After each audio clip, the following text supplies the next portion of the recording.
All right, I'm going to go ahead and get started, I think. We have one member who we're still trying to get into the meeting, but we'll try to work that out in the background and we'll get started, okay? Okay. I want to thank everyone and welcome you to our presentation on the new release of the zoning code. This is our second release, adding to the material released in February. Tonight we have what should be the familiar ZAP team by now, myself, Kevin Kelly, Johanna Brenner, and Doreen Kirkmeyer, and we are joined tonight by our consultants on the project, Camiros, who you will meet a little later on in the presentation. We're going to present an overview of the release, followed by an opportunity for questions and discussion. We will not be pausing the presentation to discuss the material presented until the end, at which time we will have a Q&A session and an opportunity for commentary. You can put clarifying questions in the chat, and Doreen will do her best to answer them in real time. If you need to leave early, please remember that comments can be left on the ZAP website, www.rochesterzap.com. So what you should be seeing on the screen is the opening slide for the draft zoning code. This is again our second batch. This follows the adoption of Rochester 2034, which was the comprehensive plan adopted in 2019. We anticipate completion of the new code and adoption in the winter of 23-24, meaning hopefully somewhere around February, March of 24, we should be completed with this process. Throughout the entire process from the beginning, we continue to have community and stakeholder meetings to get input from the public. The first batch that we released in January 2022 included the zoning map, the use table, the use standards, and the use definitions. For more information on these items, you can go again to rochesterzap.com, go to the documents and presentations, and you can download these materials. This current release, also available on the website where you can download them, is district standards, dimensional and design regulations, so setbacks, yards, heights, all of that stuff, general development standards, accessory structure and use standards, your greenhouses, your garages, all that good stuff, and relevant definitions and rules of measurement. What's going to be coming in the fall in the final batch is going to be parking, signage, landscaping, urban renewal districts, land development districts. Again, we're not changing these districts, we're just changing some of the links as different sections of the code have new numbers. Nonconformities, administrative procedures, enforcement, the airport overlay district, and the environmental protection overlay district. So that will all be coming in the fall, and that will again be followed by public meetings such as this one. With that, I'm going to turn it over to Kevin, who's going to talk a little bit and remind everybody about what our goals were for ZAP. Great, thank you, Roseanne. And we've got our interpreter spotlighted, and I'll just wait for the spotlight to switch over to me as well for the recording. Great, thank you. So hopefully that gives you all a good sense of the types of information that we have already released as part of the zoning alignment project and what's part of this current release of information in different sections. That's kind of what we're focusing on tonight, but I think it's important, especially for folks that are new to this project and just kind of learning about what is the zoning alignment project all about. If you're new to this, we want to come back to the basics here of what we're trying to achieve with this project. What are the goals for the ZAP? And first and foremost, being aligning our zoning code and our map with the Rochester 2034 comprehensive plan, which you can go to learn more about at rochester2034.com. And if you're not familiar with that, the comprehensive plan contains a foundation and a vision for land use planning in the city. And per New York State law, it is the foundation that we use to update our zoning code. So we're looking to what's called the placemaking plan as part of Rochester 2034 to align our zoning code and map to match the vision and the guiding principles and all the various different opportunities identified in our comprehensive plan Now's the time to get into sort of the nitty gritty legal document of a zoning code and make sure that it's living up to the aspirations of our comprehensive plan. So that's what we mean when we say align the code with Rochester 2034. And then getting into more specific topics, we want to make sure that we are looking for ways to expand and diversify housing choices in the city, including increasing home ownership opportunities, but also recognizing that a large majority of our city, the households in our city are renting, and we want to make sure our policies are designed to be equitable and fair for everybody that lives in our city. So those are tricky balancing acts that we're doing, but that's one of our underlying goals around expanding and diversifying housing choices.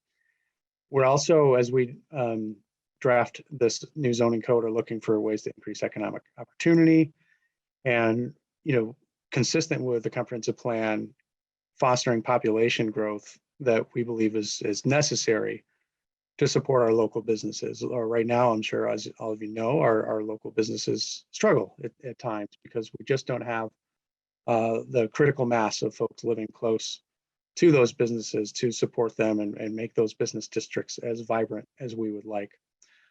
So that is one of our objectives as well. And on more of the technical side of things, we're looking to reduce the number of non-conforming properties in the city that exist today based on the current code and the current map. And also through that, looking for ways to reoccupy the vacant homes and buildings that we have in the city. Now, zoning is one tool to address that. We can't, the zoning code and map cannot ensure that there will be no more vacant buildings or homes, but the zoning code can be in the way. It can be a hindrance to reoccupying homes and commercial buildings. So we're looking for ways to modify that to improve that situation.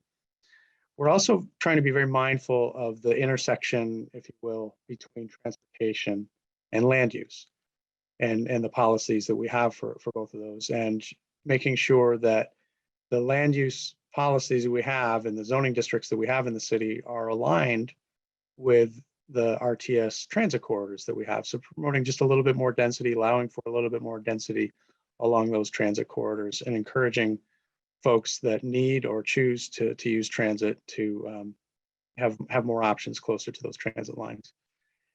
And sort of a bigger picture lens for all of this work is around climate change, and recognizing that that's a major issue for our community and all communities of the world, really. And what does that mean for us locally? And how can we look to zoning as one tool in the larger toolbox to increase the resiliency of our community? And then again, from a technical perspective, how can we make the code more user-friendly, both for applicants that come to the permit counter, or developers, or city staff that use the code on a daily basis? How can it just be easier for folks to use? It's by nature a complex document, but we think there are many ways that we can improve it so that's a little bit easier for folks to use. So those are the goals of the project, and hopefully that gives you a good foundation for what we're trying to achieve here. And with that, I'm going to turn it over to Arista Strunges from Camiros. That's a consultant that we're working with on this project.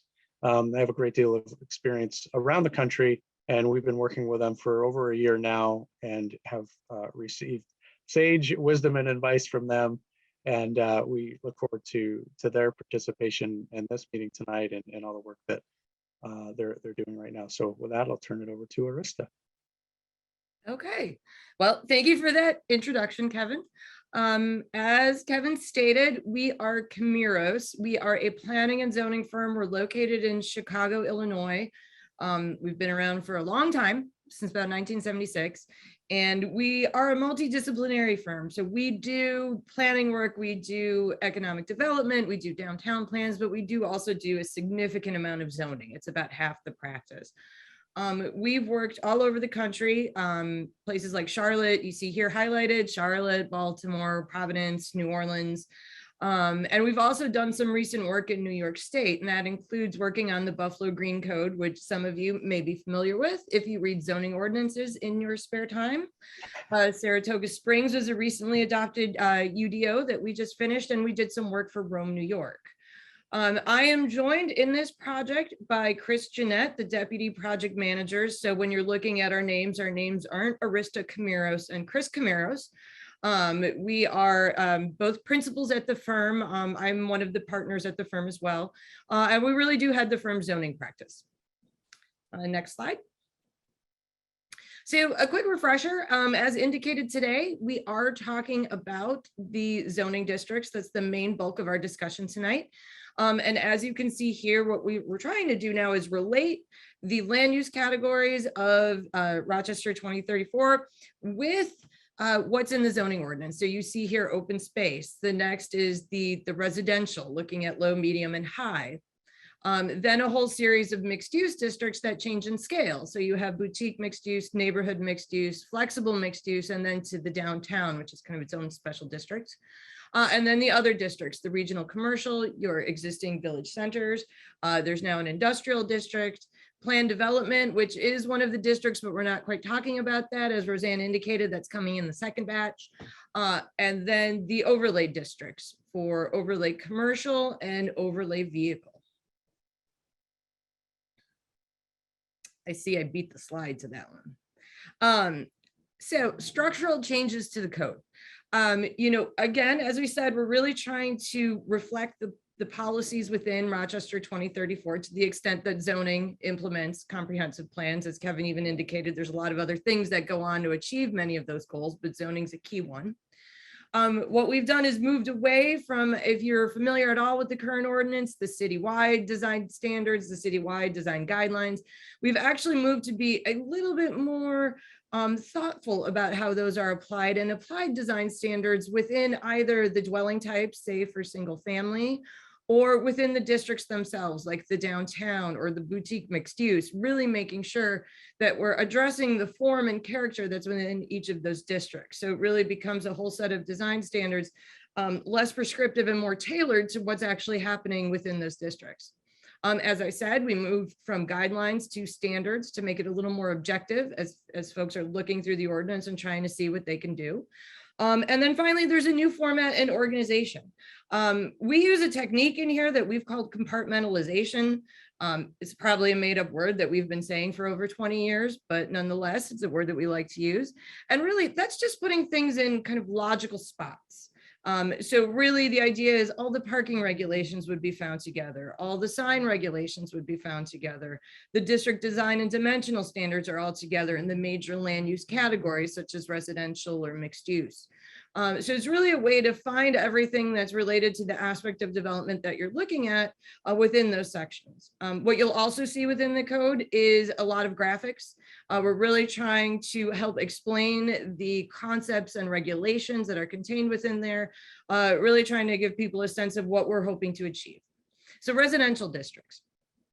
As you see, and as you're probably aware from the plan, 3 types of residential districts. The LDR, which is the low density residential, and this is really defined by single family, detached and attached, and townhouses. It's a 35-foot height. In the medium density residential, you now have a broad range of uses. So everything from single family, 2 family, 3 family, 4 family townhouse to multifamily of more than 4 units by special permit. Again, that 35-foot height, which is really kind of the compatibility between all the dwelling types. And then HDR, which allows for all of the different dwelling types and really allows for those more dense developments. As you see here, the 3F is 3 family, 4 family, multifamily is 65-foot height. So you're seeing kind of the heights increase as the types of dwellings that are allowed within there come up. 3 family and 4 family are a new distinction to the code. So it's really just kind of showing that those types of uses have been singled out. So one note I should add as we go further through this, we're not going to cover everything that's in these districts. The intent here is really to provide you a way into the ordinance and orient yourself so that you know kind of what the code is looking at and what we're trying to achieve. There's a lot of detail to any zoning code. This is no exception. So we encourage you to kind of use the guide of this presentation to get yourself into the code and really see what you're looking for. So a couple more things about residential. We eliminated minimum lot areas and instead now regulate by lot frontage. So it's really looking at less the area of the lot as to how it appears on the street. So you're seeing the frontage of the building, how wide the lot is really what we're looking at in order to determine kind of what the lot size should be. And that's done also through an averaging provision. We've also added lot coverage controls. There you'll see two maximums. One's for building coverage, which would be any accessory structures, the principal building. And then the second is impervious surface. And that's everything else. That could be sidewalks and paving and patios and decks and all those types of things. So including the principal and accessory buildings. So we're really trying to manage the amount of green space on the lot for a number of benefits, including stormwater management. And then setbacks, we're looking at the front setback averaging so that we can match the character of the surrounding area. So it's really looking at what is the average setback along the block? How can we reflect that in new developments? And we've added new standards for lots that are on corners. So things like setbacks for a corner lot or a reverse corner lot, which you can see kind of outlined a bit in that diagram on this slide. Next. Also design standards. As I mentioned, we have included design standards for dwellings, which is really what the kind of focus of these residential districts are. You'll find these within the use standards for single family, 2-family, 3-family, 4-family. So here pulled directly from the draft code, as you may be familiar if you took a look at it, showing how multifamily is some of the design standards that are part of multifamily requirements within the new code. So the mixed use and commercial districts, these really bring in kind of the 4 levels that we talked about. And what you see here is really a scaling up as you look through these 4 districts. And one of those things that helps you kind of understand how these districts may scale up in intensity is the height. So that's kind of why we're starting with that. So first it would be the boutique mixed use district, a 40-foot height there, really meant to kind of blend commercial uses that would blend in more with the neighborhoods. The NMU, a little bit more height, 55-foot height that's in place there. The flexible mixed use, where we're really trying to encourage adaptive reuse of structures, kind of might be a bigger scale. Again, you see that height increase again to 65 feet. And then regional commercial, where you have an unlimited height. You know, there are other controls based on setbacks and things like that, but essentially we've said unlimited height if you meet the standards of the district.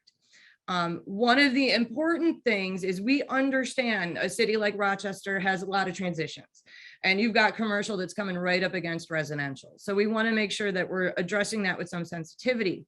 So you'll see here in the NMU, FMU, and RC that we have a standard here that puts some limits on height. That portion of the building that is located within 30 feet of an abutting low density residential or medium density residential lot line is limited to 40 feet because we're trying to create a transition. Now the building can pass that distance, go up higher, but we're really trying to maintain that balance when you're next door to kind of these residential districts. You'll see a couple other things. Some of these are actually within the current code now.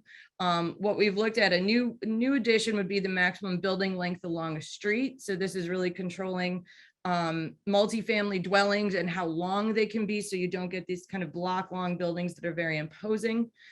You can see those standards there in the BMU, the boutique mixed use, neighborhood mixed use, flexible mixed use, that you've got some limitations on the length of that multifamily dwelling. And then you see the new standards. This is something that's currently in the code of the maximum square footage for non-residential uses. And you can see here in the BMU and the NMU, again, the boutique and the neighborhood, where things are intended to be smaller, are intended to blend with the neighborhood. We've got some limitations on gross floor area for each non-residential use. You'll also see, again, as we're trying to be more thoughtful to form and future development, we've included build-to zones in all the districts except for the regional commercial. And a build-to zone is really nothing more than saying that within a set distance from the front lot line, you need to put your building. So typically you'll see something like 0 to 10 feet. So within 0 to 10 feet from that lot line, you'll be placing your building. And the intent there is to bring buildings closer to the street, to make things more pedestrian friendly, to build up the street wall, to really create the kind of environment that actually naturally has occurred in cities like Rochester. As part of this, 2 additional controls have been placed on this. The first is what we call a build out percentage. And that is the maximum, the minimum width a building must be when it's located on the lot as a percentage of the lot. So just for example, I have a 100-foot wide lot. I have an 80% build out percentage. That means 80 feet, my building has to be at least 80 feet long. And really the intent there is to start to, again, create that kind of character of buildings close to the street, and then buildings that, you know, have a certain, they are not kind of created in this vast emptiness of a lot, that they're really kind of occupying some of that lot. Related to this then is where you put the building, and that would be the build to percentage. Now, as I talked about, you got the build to zone, that gives you that zone area, as you see in that second diagram, where the building needs to go. The minimum build to percentage is how much of your building needs to be in that build to zone. So I'm going to confuse everybody with even more math. So let's say I have a 100-foot building and I have an 80% build to zone. That means 80 feet of my 100-foot building needs to live in that 0 to 10 foot, for example, just an example of that thing. So that is really kind of the controls we've got in place there. And then there are other setbacks. Again, the sensitivities to residential, you'll see setbacks for when you're abutting LDR and MDR. As I talked about earlier, we've got design standards for these, and these are the ones that you'll find in the district. So as you go past the dimensional standards, you will see that there are design standards in place for the districts tailored to each of these districts. So they may be a little different as you go district to district. Again, I'm trying to be a little bit more context sensitive. And you see here an example of one of those illustrations for one of the districts. Downtown being a very special place, is, you know, in any city, but in particular here in Rochester, really making sure that we focus on the downtown mixed use character. What you'll see here is a little different than what's in place now. What we've tried to do is make it a little easier to understand what you can and can't do within downtown. So rather than sub-districts, we've now done controls by location. Whether you are located on a downtown activity street or you're on a downtown link street, and these come out of the camp plan. I believe somebody was going to put a link in the chat. Hopefully somebody's nodding and understands what I was saying, but where you can see kind of how these streets have been defined, the plans that have come in place with those. And then in addition to whether you're fronting on those streets, whether you're fronting a waterfront or a park, or if you're on an alley or a private internal access drive. So really creating standards based on kind of what parts of the facade are facing what areas to really be sensitive to things. Again, we've got the build to zones with the build out and the build to that I just talked about. We've got a maximum building length, again, to prevent kind of these Goliath buildings that take up the block and feel very imposing, and they really don't contribute well to the pedestrian environment. So we've created a maximum building length, but we have given you flexibility, as you can see there in those 2 diagrams, through the use of passages or through the use of building recesses that meet those standards. You can exceed the maximum building length because you're doing these extra requirements that break up the bulk of that building. Again, as I talked about in the commercial, unlimited height in the downtown, which is fairly common for downtowns across the country. But there are height limitations when you are adjacent, again, to the low density residential or the medium density residential districts. We have it the way that it's proposed. It's a 60-foot maximum height within the first 150 feet, and then the height can go up from there. But it's really intended to try to help create transitions where downtown's butting right up against residential. Again, we have design standards for the downtown. And also we've maintained within the Cascade Historic District the standards there regarding building materials. So that's been carried over. The Village Center districts, there's 4 of them: the Public Market, Harbor Town, College Town, and Marina District. The main thing that's occurred here, when you look at these, where they were reformatted to match the proposed code, as we talked about, we've kind of changed the organization. We've changed the numbering system. So we had to bring these kind of, I'm going to say, up to code, pun sort of intended, so that they match everything else that's there. There's been a few minor clarifications and corrections, but we have not done a wholesale look at these districts. We understand they're very special and unique and cover very distinct areas. So this is really, we've kept them pretty much as they are now, including the graphics in the current code. The industrial districts, again, very flexible here. There are no setbacks required unless it's adjacent to a residential district or the Harbor Town Village District.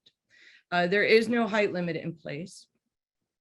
And there are very limited design standards. In this case, again, going back to that street typology that came out of camp, an industrial link or an industrial local street, these are streets intended for industrial users. So the design standards don't apply when you're located along those. But if the industrial district is, say, fronting another area that's not on one of those two industrial streets, there are very limited design standards applied just to break up the mass a little bit. It's really not in the detail you see in commercial or downtown. The open space district, again, similar to the village center districts, this was brought over. There's no real substantive changes, just some clarifications and some additional graphics to match the code. And finally, the overlay districts. So there are 3 overlay districts.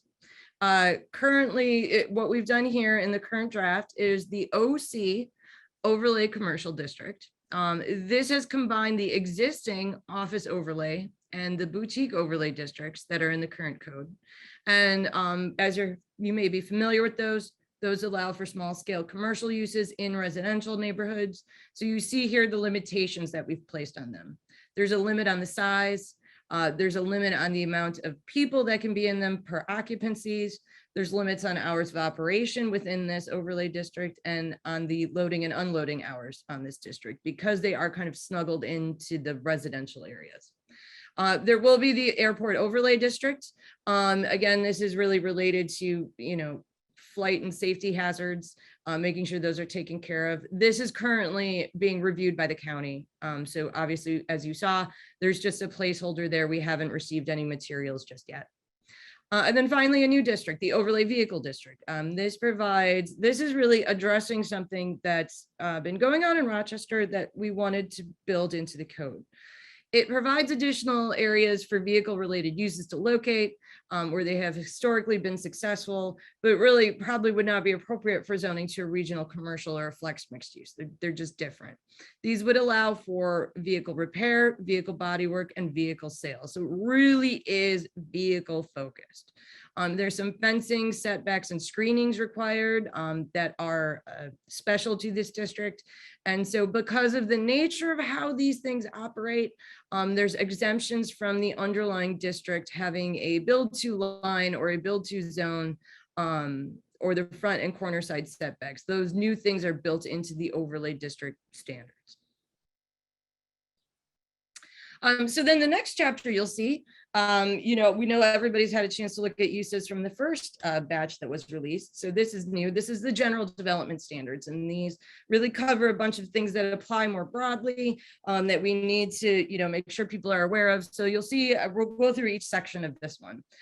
First is just general on-site development standards. And these are really general controls that you see. You see 2 things that are unique to Rochester in here, the designated buildings of historic value and residential dwellings with existing open porches. Those standards in the current code have been brought over to this code, but this is where you'll find them. Next up are the standards for residential conversions.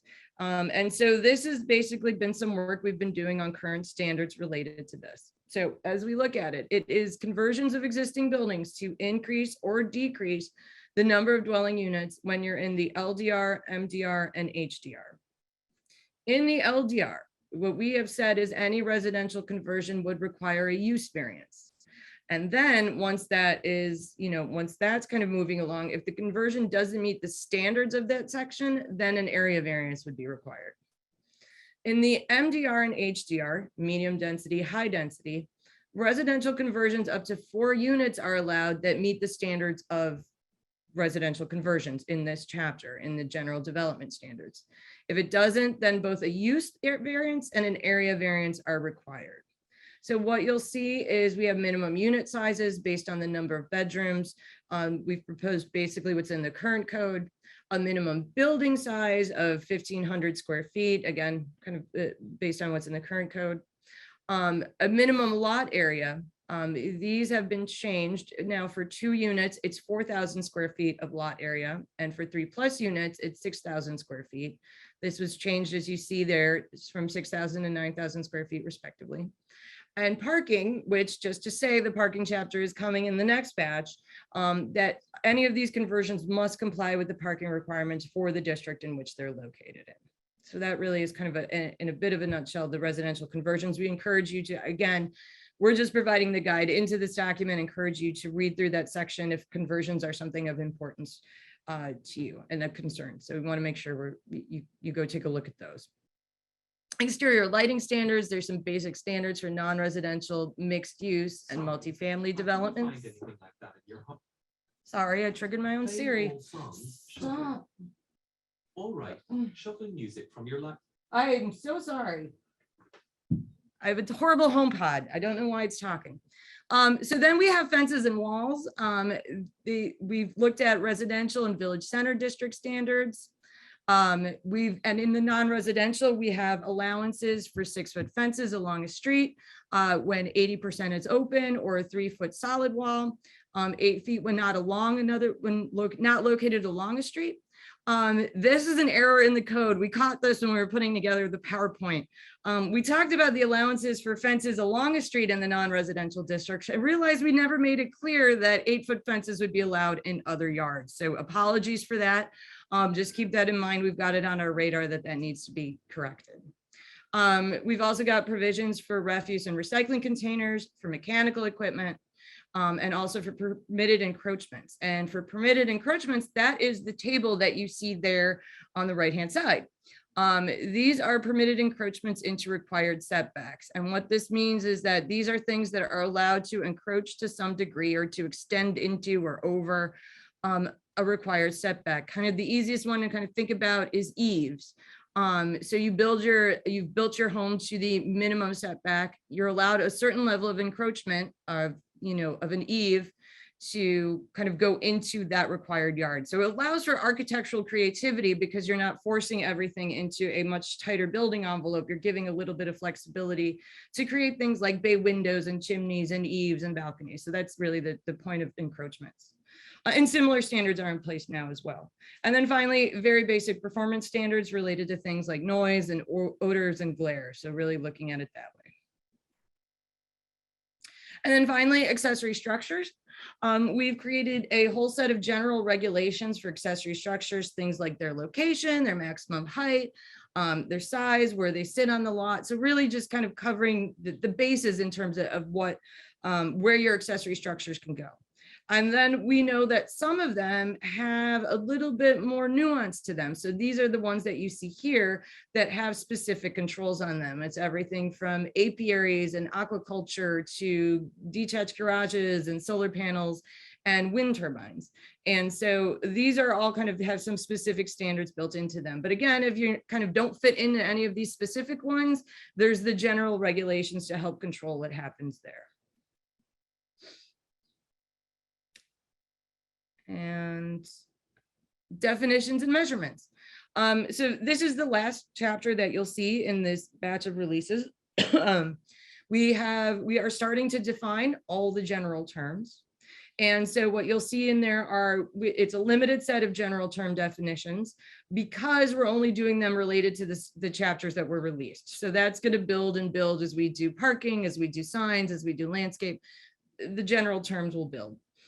We've also included a complete set of measurement methodologies. And really that's where you see how do you measure a setback? How do you measure a build to zone? Where are my lot lines? All of these are spelled out in the end of this. So it really provides a single way for everybody to take a look at and understand how things are measured. And it's all found in one spot. And again, as we talked about earlier, much of this is illustrated. So, it really does help. You can see these illustrations here. It kind of does help you understand what we're talking about when we talk about where the yard is and where the setback is. So that's really meant to assist the user as we move forward. Okay, well, at this point, given the size of the group, we are going to split up into breakout rooms for our Q&A session. This will allow for us to have a smaller group so that we can allow for more people to have a chance to speak. And there will be facilitators in each breakout room. We will spend about 30 minutes there, and if the discussion's going really well, we might go a little longer. We'll have to wait and see how it goes. At some point around that 30-minute mark, we are going to come back together as a group and sort of share the highlights of what the main topics were in each of the breakout groups. For those of you not familiar with how we're going to handle questions, is when you're in your breakout room, we are going to use the raise your hand thing to queue people up for questions so that we're not talking over each other. And here's the sort of basic instructions on how to do that. You go to your reactions button and you can raise your hand, and then you can lower your hand.